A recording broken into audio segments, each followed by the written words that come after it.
The operator is with us today. He is Robert O'Neill, firing the shots that killed Osama bin Laden. We were just talking about Bowe Bergdahl, and you said that you had the ransom in your hands. Was that? We were near the base. He was on a base that we were on, and he walked off of one of the nearby satellite bases, the small operating post. And when they told us he was gone, we just started launching from there, our strike team from our SEAL team. And we just started going after, gathering intel, and based on what we found on certain targets, we'd go after the next and the next for a matter of days. And we got to a point where we got into a house, big pile of cash, obviously some shady characters in there, and the whole, well, no, my son works construction in Dubai, so he sent this, you know, these millions and millions of rupees or whatever they were up there. So we had that. We're convinced that was it. And we knew we were close, and then they eventually got him across the border to Pakistan. So did that ransom was paid by Taliban to the locals to take him. Isn't that illegal? Isn't that? I think a lot of it's illegal. But you just saw the, you saw the payment actually. Well, we pulled the. That's incredible. We secured an area, separated, you know, the people like we do, and then we went through the stuff, and then there's a pile of cash in part of the trail where Bergdahl was going and had been, and I mean it's pretty obvious what the money's doing there. They don't need that money there. You don't think it could have been Bitcoin investment, which is paying off right now, paying off really well. Okay, back to talk a little bit about more in his book on killing Osama bin Laden, what that was like, how it was, what it felt like to be told, hey, by the way, you know, you guys are on your own, something happens, and a little bit about what he's doing now to continue to pay in to America. The Operator is the name of the book. Robert O'Neill. Back in a minute. The Glenn Beck Program. Mercury.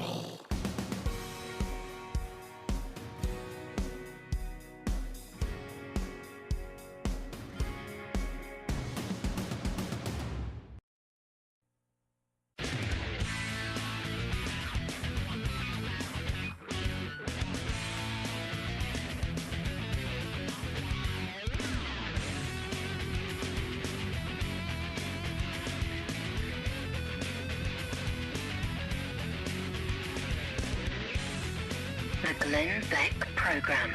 Robert O'Neill was raised in Montana, joined the Navy at 19 in 1996, deployed as a Navy SEAL more than a dozen times, 400 combat missions, 4 different theaters of war. He was decorated more than 52 times. He's received 2 Silver Stars, 4 Bronze Stars with Valor. Holy cow. Joint Service Commendation Medal with Valor, 3 Presidential Unit Citations, and a Navy Marine Corps Commendation Medal with Valor. Kind of a big deal. Lone survivor, he was part of that mission to save Marcus Luttrell, Captain Phillips and the Somali pirates, which we're not going to get into today, but it's in his new book called The Operator.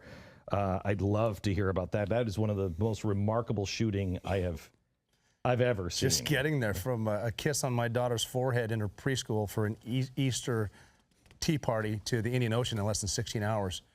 Because they let us know then they called us, and then we're out, and then we're over there, and then we rescued them on Easter. And then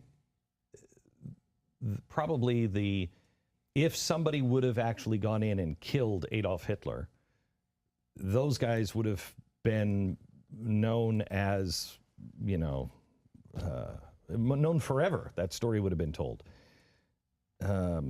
The killing of Osama bin Laden is probably that big, and our president had a hard time deciding whether to do it or not.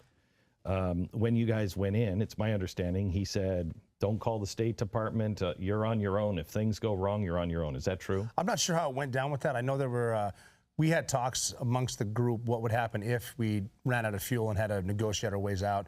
Who were they going to send over to Islamabad to talk with Zardari? Who's going to do what? Right. There's a lot of stuff that we compartmentalize as far as we know this and we know that. We don't need to get involved with the politics. But so, but you went over there fully expecting to die. I knew it was a one-way mission, and most of the guys there did too. But we accepted it because of we had the conversation. You know, we're doing this for the single mom who dropped her kids off at school on a Tuesday morning and then 45 minutes later jumped to her death out of the windows on the world, because that was a better alternative than 2,500 degrees Fahrenheit inside, you know, holding her skirt down as her last gesture of human decency so no one could see her underwear as she killed herself. You know, she wasn't supposed to do that. The people on Flight 93 that took over the cockpit to crash it in Pennsylvania to save people in Washington, you know, they didn't need to fight the people in the Pentagon. We went for them because that wasn't their fight. The Port Authority, the police department, NYPD, FDNY.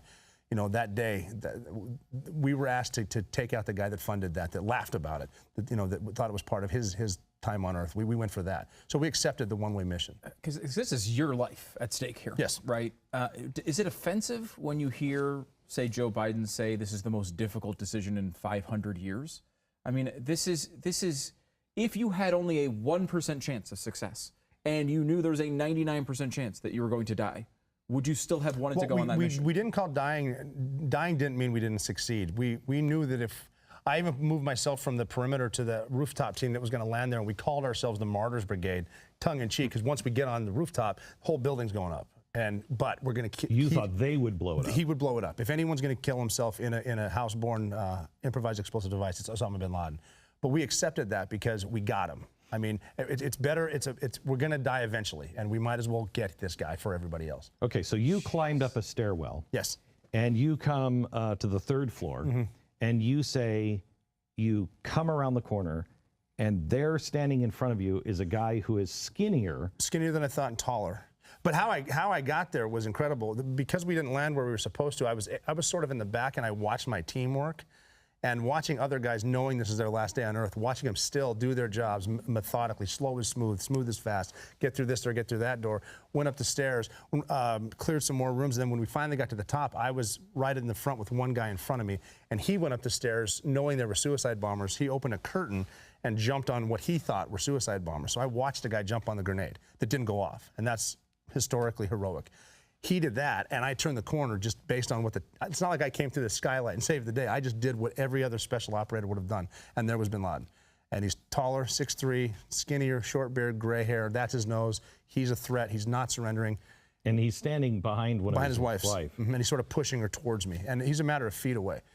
And how far? 3 or 4 feet. He's just standing right there, basically in the doorway. And just based on his movement, he's not surrendering. He is a suicide bomber, and I need to treat him like a suicide bomber. That's why I shot him in the head. And I've dealt with suicide bombers before. There's stories in the book. It's so big and loud, and it's over fast that if you don't shoot him in the head, you're going to die with him. And it was over before it started. I shot him. Did he have a vest? No, he didn't. Okay. But I thought he did. He wasn't surrendering. All right. So you shoot him in the head. It's not like in the movies. No. They don't go flying back on the bed. He fell straight down. His head went, as I was looking at the bed, right to the bottom left-hand part of the bed. His wife was there.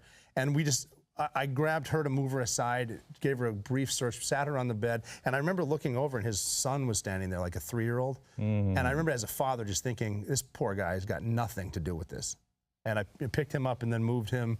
And at that point, other SEALs are coming in the room, and that's when it kind of hit me. And a buddy came up to me and laughed, and he goes, "Are you all right?" And I was like, "Yeah, what do we do now?" And he smiled and said, "Well, now we find the computers. You've done this hundreds of times." I'm like, "Yeah, you're right, I'm back." And he goes, "Yeah, bro, you just killed bin Laden, so your life just changed." It's like, and then we did the rest of our clearance, found what we could electronically. What happened to his body? We put it in a body bag, and we carried him out on a helicopter, brought him back and showed him to the Admiral.